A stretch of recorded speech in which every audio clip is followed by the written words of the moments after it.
What's going on, guys? It's me, National Gamer 11, and today I bring you some more Destiny 2 news. And Destiny 2 is just getting even closer, man. We're just so close to it.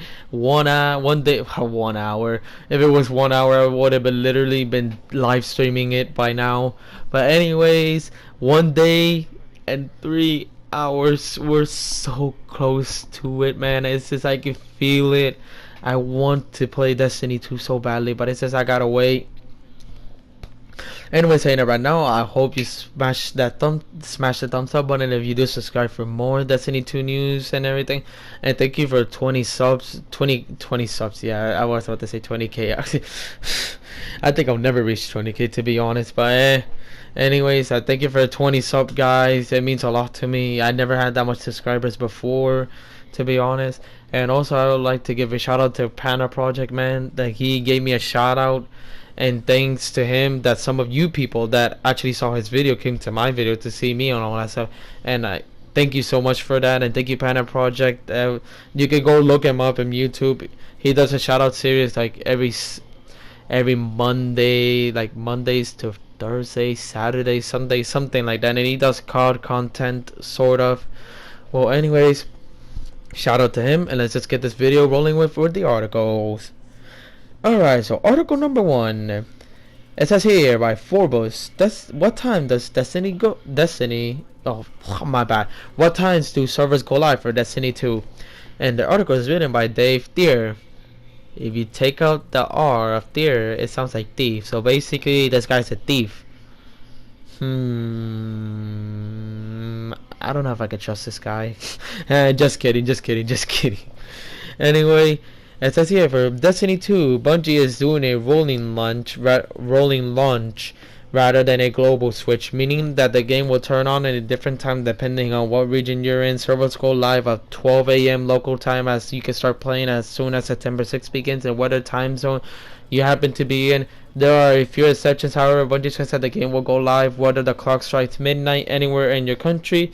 So that means that people in countries that span multiple time zones may get to play a bit early. In the USA, for example, I lost it. For the USA example, servers go live at 12 a.m. Eastern time, which is where I am right now. So players on the West Coast can start playing at 9 p.m. Lucky jokers. This means a few different things. For one thing, it means that the players in the rest of the world are going to be reading all sorts of impressions from players in places like Japan and Australia long before they can get to play themselves, probably uncovering all sorts of strange cheeses as they do so.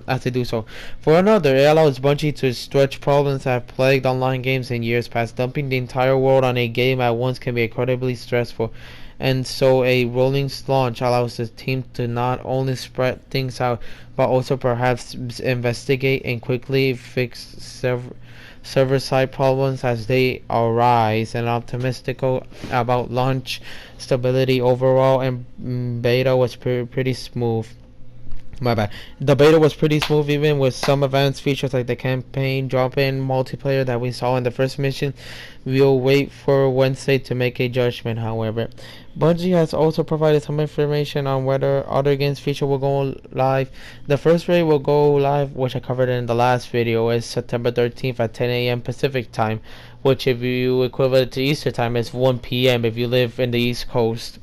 And also, Trials of Osiris starts, not Trials of Osiris, people are calling it Trials of the Nine. I don't know what it is. It could either be Osiris or Nine, whatever. Basically, Trials starts September 15 at the same time, if I'm correct. And then the Gilded games, I already explained that in another video. You could just go look at it in my back videos. And then it says here, Destiny 2 marks a kind of unofficial start to the fall release season. At So Happy Hunting season, we'll see how Bungie let its iterations fare in just a little bit. Quite interesting. At least it's not like Destiny 1. Literally, the day I got Destiny 1, I swear I could not play the game because it kept on crashing every single time I created my hunter, and then it just fell. And then I'm like, bruh, what happened? Why? And then I gave it to my brother to check what happened, and then he plays it all calm. He plays it like Like everything responding well and everything. And this is me. Are you kidding me? I literally, the servers are down for me, but for you are like perfectly fine, bro. It's just whatever. Anyway, what other one should I do? This one sounds interesting. It says here, Destiny 2 gives you the chance to save puppies. Save puppies. Wow. The article is written by Chris Mati Zurich or whatever it is. Sorry, I can't speak Russian or German or whatever it is. It says here, technicality incorrect offers a slightly twisted take on the tech that took it over our lives. Look around at your life. I'm not gonna read the whole thing. I'm not gonna read that thing because that thing sounds like racist, to be honest. Baseball, chocolate, Crown Saint, United Airlines. I only asked because Activision is offering you this very scenario and suggesting that among the things most worth saving are lattes and being watching and puppies. Freaking puppies. I don't know if this is true or is he just messing around. I really don't want to know. But here are more things actually that says here in the same article down below. It says more technicality incorrect. The Guardians are on the run. The whole world is under threat. To bring the dire message home to all the parts of the world, Activision has even made regional versions in which different items matter to the locals. In the UK, videos below, for example, the cup of tea, morning fry-ups, a delicacy, I assure you, mustard and comfy slippers are all blown to smithereens. What the heck? As for the game itself, my colleague Jason Parker was enchanted by it, and when he tried it. But games become far more meaningful when you know what truly is at stake. Please take extra care of your puppies over the next days and months. This one was just weird. Okay.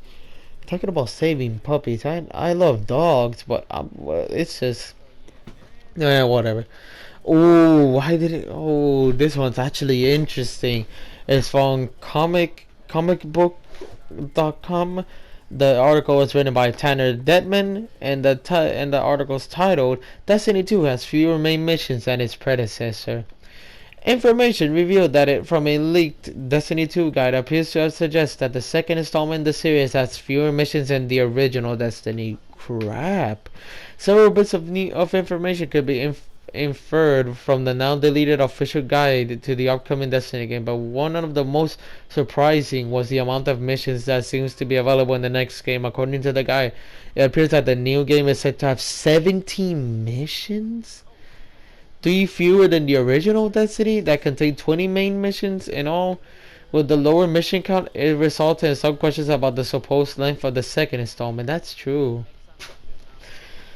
Through the previous discussion from developers concerning Destiny 2, has often been said that to be a larger game than the first one.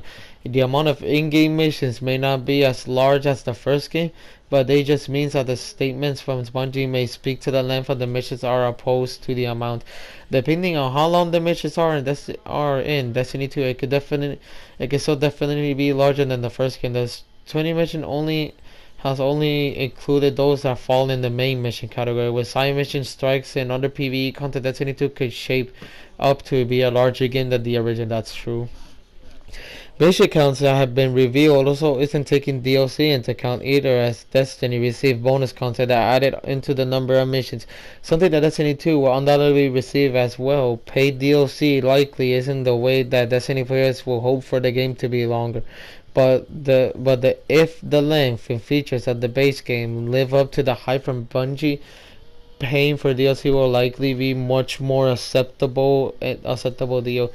The guy that was leaked not long before the release also went into detail about the topics such as weapons, gears, rarities, and hidden missions. But many players have steered clear of the spoilers to get a clean Destiny 2 experience.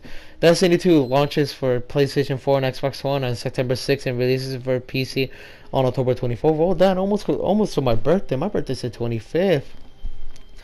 Oh damn, well that's quite interesting.